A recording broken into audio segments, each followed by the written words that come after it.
मेरे रीबर्थ के बाद सबसे पहला काम जो मैं करता हूँ वो ये कि मैं अपनी ही बहन लिली से एक प्लान्ड चांस इनकाउंटर करवाता हूँ और उसे पहली नजर में अपने प्यार में गिरा देता हूँ। क्योंकि पिछली जिंदगी में जब मेरे अमीर असली पेरेंट्स मुझे ढूंढकर वापस ले आए थे, तब लिली ने मेरी जिंदगी नरक बनाने में कोई कमी नहीं छोड़ी थी, सिर्फ इसलिए ताकि फेक एयर टाइलर सुरक्षित रहे। उसने ये तक रूमर्स फैला दिए थे कि मैं इलेजिटिमेट चाइल्ड हूँ। उसने लोगों को भेजकर मुझे बुली भी करवाया था। लेकिन पूरी एक जिंदगी साथ बिताने के बाद मुझे अच्छे से पता है कि उसे किस चीज से ट्रिगर होता है, इसलिए मैं उसके सपनों वाले परफेक्ट आदमी की इमेज बनाता हूँ, सिर्फ इसलिए ताकि जब उसे पता चले कि जिससे वो प्यार कर बैठी है वो उसका अपना भाई है, तब वो पूरी तरह टूट जाए। तभी सही टाइमिंग पर मेरा टारगेट लिली सामने आ जाती है। मैं धीरे धीरे उसके पास जाता हूँ और पूछता हूँ, हाय एक्सक्यूज मी, क्या आप बता सकती हैं कि नियरेस्ट लाइब्रेरी कहाँ है? लिली और उसकी फ्रेंड्स पलट कर देखती हैं और सबकी सांस अटक जाती है। उनके सामने एक लड़का खड़ा है, क्रिस्प व्हाइट शर्ट में, पूरा सनशाइन और चार्म जैसा। लिली का दिल अचानक तेज धड़कने लगता है। मैं दोबारा पूछता हूँ, तब जाकर वो रियलिटी में वापस आती है। उसका हाथ इंस्टिंक्टिवली उठता है और वो जियानी रोड की तरफ इशारा करती है, उधर। Got it, thanks. मैं उसे पोलाइट स्माइल देता हूँ और वहाँ से चला जाता हूँ। लिली बस मेरी पीठ को घूरती रहती है जब तक मैं नजरों से गायब नहीं हो जाता। तभी उसकी फ्रेंड की आवाज साइलेंस तोड़ती है, ये लड़का सीरियसली बहुत हैंडसम है। मैंने अपनी पूरी जिंदगी में इतना गुड लुकिंग गाय नहीं देखा। तो नॉवेल्स में जो 17-18 साल के इम्पॉसिबली चार्मिंग हीरोज होते हैं वो पूरी तरह फेक नहीं होते। हाँ, ही स्टनिंग। उसकी हर फीचर बिल्कुल परफेक्ट जगह पर है। लिली अपनी मुट्ठी भींचती है, वो धीरे से सांस लेती है। चलो, हम भी जियानी रोड जा रहे हैं। किसी ऐसे इंसान के प्यार में पागल हो जाना जिससे तुम्हें नफरत करनी चाहिए, कैसा फील होता होगा? इसका जवाब मेरी पिछली जिंदगी वाली लिली अच्छे से जानती थी। अभी उसकी आंखों में जो लुक था उसे याद करके मुझे हंसी आ जाती है। मैं बेसब्री से उस मोमेंट का इंतजार कर रहा हूँ जब लिली को पता चलेगा कि मैं उसका अपना भाई हूँ। मैं टाइमलाइन दिमाग में रन करता हूँ। अभी तक लू फैमिली मुझे वापस घर लाने की प्लानिंग शुरू कर चुकी होगी। पिछली जिंदगी में मैं लू फैमिली में अडॉप्टेड सन बनकर गया था और काफी लंबे समय बाद मुझे पता चला था कि मैं असल में कौन हूँ। लेकिन इस जिंदगी में अगर उन्हें लगता है कि वो बस मुझे वापस ले जाएंगे तो उन्हें बड़ा शॉक मिलने वाला है। और जैसा मैंने एक्सपेक्ट किया था, अगली सुबह सबसे पहले लू फैमिली मेरे दरवाजे पर पहुंच जाती है। हालांकि विक्टर और डायना खुद नहीं आते, उनकी जगह फैमिली ड्राइवर और हाउसकीपर आते हैं। क्या तुम ईथन लू हो? मिस ली की स्माइल पूरी तरह पॉलिश थी, लेकिन जैसे ही वो मेरा चेहरा ठीक से देखती है उसकी प्यूपिल्स सिकुड़ जाती हैं। वो जल्दी खुद को संभाल लेती है। हेलो मिस्टर लू, हम विक्टर लू शैंगहोंग ग्रुप के चेयरमैन के लिए काम करते हैं। ये हमारा कार्ड है। मिस ली एक हाथ से कार्ड आगे बढ़ाती है, लेकिन मैं कार्ड लेने की बजाय हाथ बांधकर दीवार से टिक जाता हूँ और उसे ऊपर से नीचे तक देखता हूँ। तो क्या चाहिए आपको? इस तरह इग्नोर किए जाने पर ली का एक्सप्रेशन स्टिफ हो जाता है। उसके चेहरे पर इरिटेशन की हल्की झलक आती है, लेकिन वो तुरंत उसे छुपा लेती है। क्या तुम्हें अपने बायोलॉजिकल फादर की कोई मेमोरी है? मतलब, मैं आईब्रो उठाता हूँ। क्या आप ये कह रही हैं कि आपका बॉस मेरा बायोलॉजिकल रिलेटिव है? नो। मेरे सेंटेंस पूरा करने से पहले ही मिस ली मुझे कार्ड देती है। तुम्हारे बायोलॉजिकल फादर ने हमारे बॉस की जान बचाई थी। उनकी डेथ हो चुकी है और हमारे बॉस उनकी जगह तुम्हारे फादर बनना चाहते हैं, इसलिए उन्होंने हमें तुम्हें घर लाने भेजा है। प्रॉपर अडॉप्शन प्रोसेस के थ्रू आज से तुम लू फैमिली के बेटे बन जाओगे। ड्राइवर जैक भी बोल पड़ता है, मुझे यकीन है कि तुम जानते हो लू फैमिली जिन हाई सिटी की सबसे अमीर फैमिली है। सीधी बात कहूँ तो हमारे बॉस का बेटा बनना मतलब ओवरनाइट जैकपॉट लग जाना। दोनों के चेहरे पर वही स्मग एक्सप्रेशन था, जैसे मैं यहाँ लकी हूँ। मैं हल्का सा हंसता हूँ, सॉरी, मुझे रैंडम पेरेंट्स उठाने की आदत नहीं है। और कुछ? अगर नहीं तो मेरा ब्रेकफास्ट डिस्टर्ब मत करो, थैंक्स। मैं अंदर जाता हूँ और दरवाजा बंद कर देता हूँ। बंद होने से पहले मैं उनके चेहरों पर डिसबिलीफ साफ देख लेता हूँ। कुछ सेकंड बाद दरवाजे के बाहर से गुस्से भरी आवाज आती है, मिस्टर लू, आपको इस बारे में अच्छे से सोचना चाहिए। ये लू फैमिली है, शहर की सबसे अमीर फैमिली। अगर आपने ये मौका छोड़ दिया तो वापस नहीं मिलेगा। अगर भरोसा नहीं तो कॉल करके वेरीफाई कर लो। हम सच में लू फैमिली से हैं। आपको अंदाजा भी नहीं कि आप अभी क्या रिजेक्ट कर रहे हैं। बड़े होकर पछताओगे। थोड़ी देर बाद मिस ली और जैक वापस लू मैंशन पहुंचते हैं। वो विक्टर और डायना को मेरा जवाब बताते हैं। उसी वक्त लिली भी वहाँ मौजूद होती है। जैसे ही उसे पता चलता है कि मैंने अडॉप्शन रिजेक्ट कर दिया, वो ठंडी हंसी छोड़ती है। अगर वो वापस नहीं आना चाहता तो फाइन, वो बस कोई लो लाइफ है। आखिर वो खुद को समझता क्या है? लिली के मुंह से ये वर्ड्स निकलते ही डायना उसे एक शार्प ग्लेयर देती है। लिली, इस तरह बात मत करो, तुम्हें सिचुएशन पता है। लिली आंखें घुमाती है और अपनी कार कीज उठा लेती है। मुझे कुछ एक्सप्लेन करने की जरूरत नहीं है, मुझे कहीं जाना है। वो गुस्से में बाहर निकल जाती है। डायना आह भरती है और विक्टर की तरफ मुड़ती है। अब हम क्या करें हनी? वो वापस आना ही नहीं चाहता। विक्टर आराम से न्यूज़पेपर के पीछे टिके रहते हैं, बिल्कुल अनबॉदर्ड। क्या ये सच में कोई प्रॉब्लम है? वो सिर्फ इसलिए मना कर रहा है क्योंकि वो कॉशियस है। उसे यकीन नहीं कि अच्छी चीजें यूं ही उसकी झोली में गिर सकती हैं। कुछ दिनों में मैं खुद जाऊंगा। डायना रिलैक्स हो जाती है। ये सही है, हम कुछ लग्जरी गिफ्ट्स भी ले जाएंगे। उसे दिखाना होगा कि असली पैसा कैसा दिखता है। आखिर वो हमारा बेटा है, हम उसे यूं बाहर बर्बाद होने के लिए नहीं छोड़ सकते। बस उम्मीद है कि वो इनफ स्मार्ट, मैच्योर और वेल बिहेव्ड होगा कि घर वापस आ जाए। मिस ली और जैक को भेजने के बाद मैं जियानी रोड की लाइब्रेरी की तरफ निकल पड़ता हूँ। मुझे अच्छे से पता है कि लिली मुझे अपना भाई मानने के आइडिया से कितनी नफरत करती है। आज जब उसने सुना होगा कि मैंने अडॉप्शन रिजेक्ट कर दिया है तो अंदर ही अंदर जल उठी होगी। और जब भी वो गुस्से में होती है घर पर नहीं टिकती। अगर बॉयफ्रेंड नहीं हो तो इंटरनेट कैफे चली जाती है और बॉयफ्रेंड हो तो सीधे उसके पास भागती है। लेकिन उस दिन मैंने लिली की आंखों में साफ फैसिनेशन देखा था। इसलिए भले ही मैं उसका बॉयफ्रेंड नहीं हूँ, लेकिन जिस इंसान से वो पहली नजर में अट्रैक्ट हुई उसके तौर पर चांसेस काफी ज्यादा है कि वो आज जियानी रोड जरूर आएगी। मैं साइकोलॉजी की एक किताब उठाता हूँ और बैठकर पढ़ने लगता हूँ और जैसा मैंने सोचा था करीब 1 घंटे बाद मुझे लिली की सरप्राइज आवाज सुनाई देती है।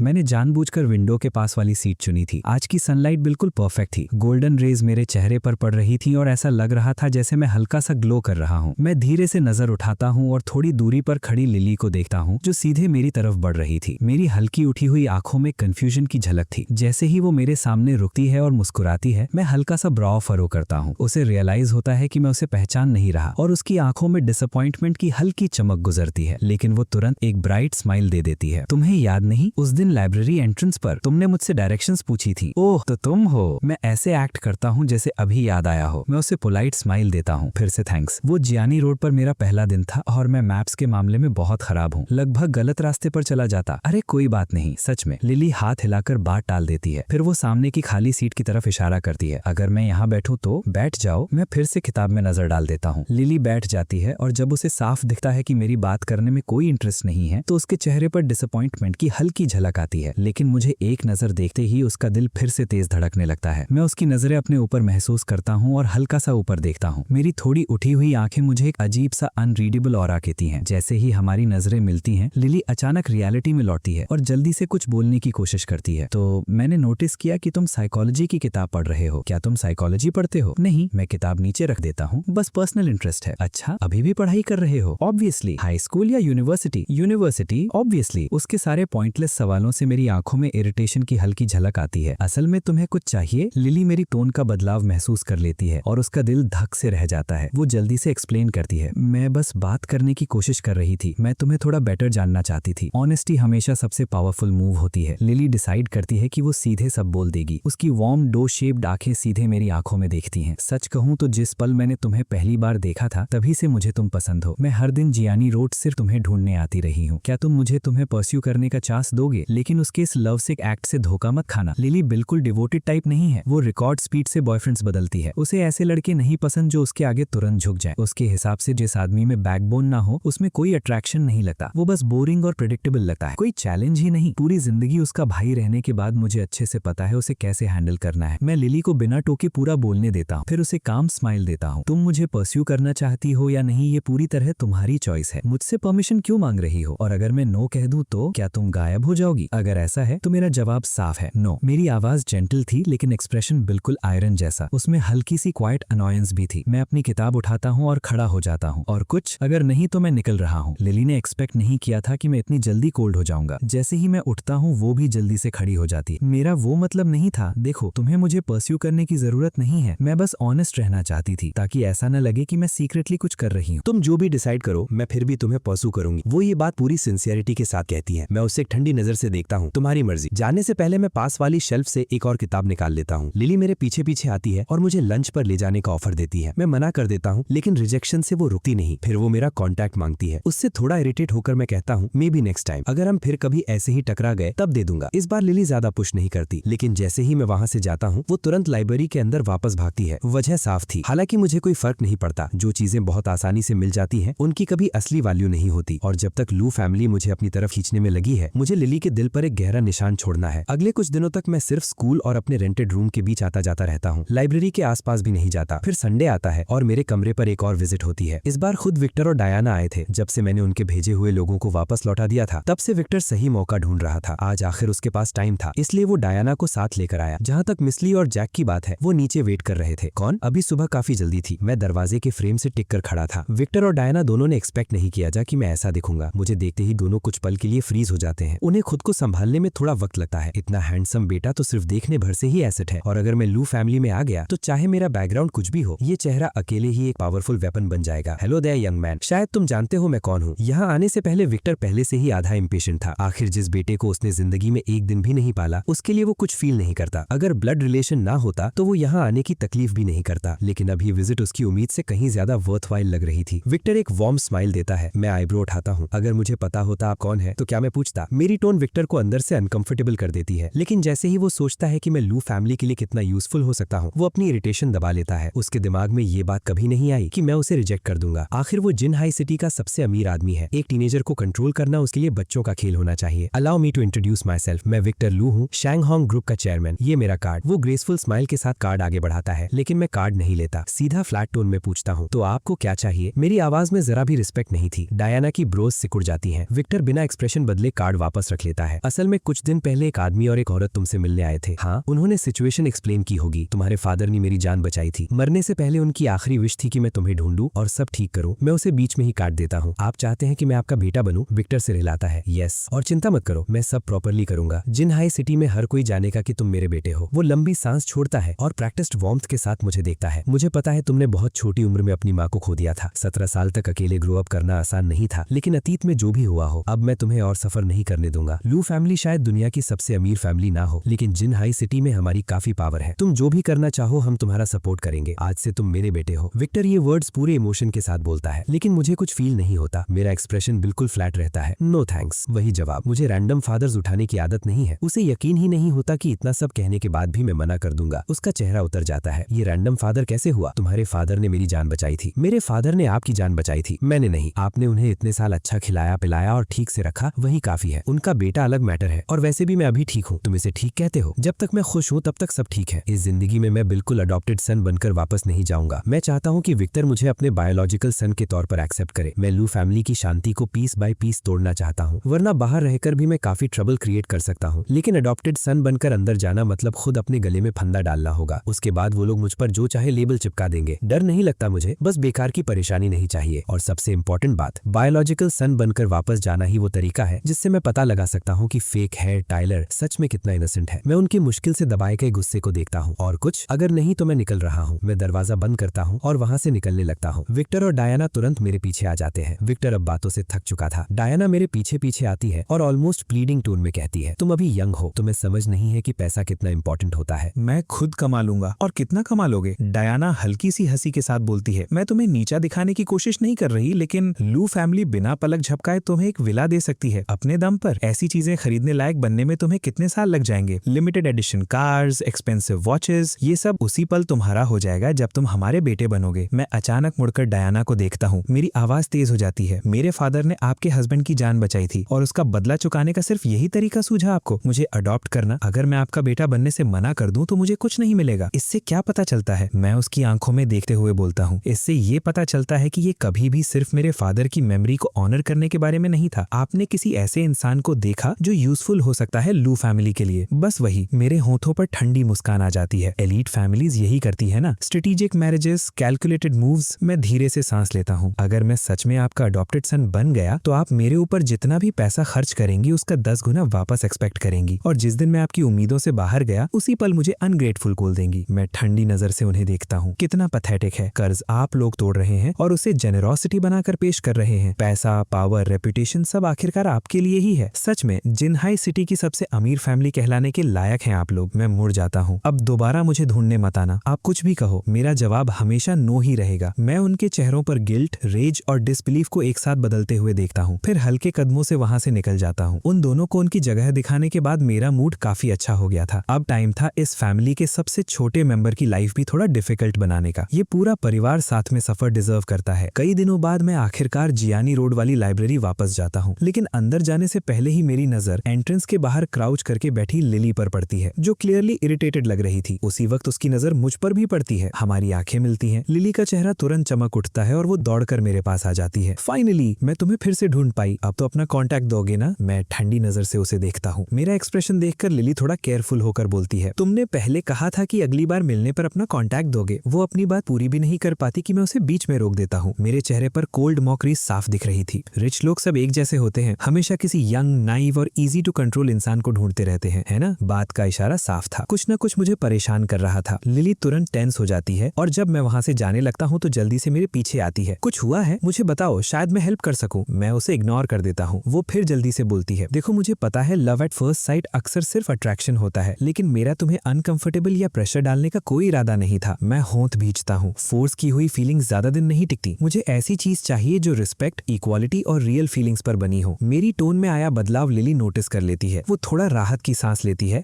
और भी सिंसियरिटी के साथ बोलती है, जब से तुमने कहा था कि अगली बार मिलने पर अपना कांटेक्ट दोगे, मैं हर दिन लाइब्रेरी आती रही हूँ, सिर्फ तुम्हें फिर से देखने के लिए। मैं बस तुम्हारी फ्रेंड बनना चाहती हूँ। मैं उसकी तरफ देखता हूँ, मेरा एक्सप्रेशन सब कुछ कह देता है। फिलहाल के लिए लिली जल्दी से जोड़ती है, लेकिन मुझे यकीन है कि एक दिन मैं तुम्हें अपना बना लूंगी। इतना कॉन्फिडेंस। मेरे अंदर की कोल्ड वॉल आखिर थोड़ा क्रैक होने लगती है। लिली मौका हाथ से नहीं जाने देती। ऑफ कोर्स पहली नजर में शायद तुम्हें मैं खास ना लगूं, लेकिन जब तुम मुझे जानोगे तब समझोगे कि मुझे लाइक करना कितना ईजी है। मैं आईब्रो उठाता हूँ। तुम देखने में भी कुछ खास नहीं हो, जबकि सच ये था कि लिली बिल्कुल भी बैड लुकिंग नहीं थी। Tall height, bright youthful face, school में लोग लगातार उसकी तरफ अट्रैक्ट होते थे। ऊपर से पैसा अलग, वो प्रैक्टिकली स्कूल की स्टार थी। बातों बातों में हमारे बीच की दूरी काफी कम हो जाती है। हम पास के कैफे में जाते हैं और कॉफी ऑर्डर करते हैं।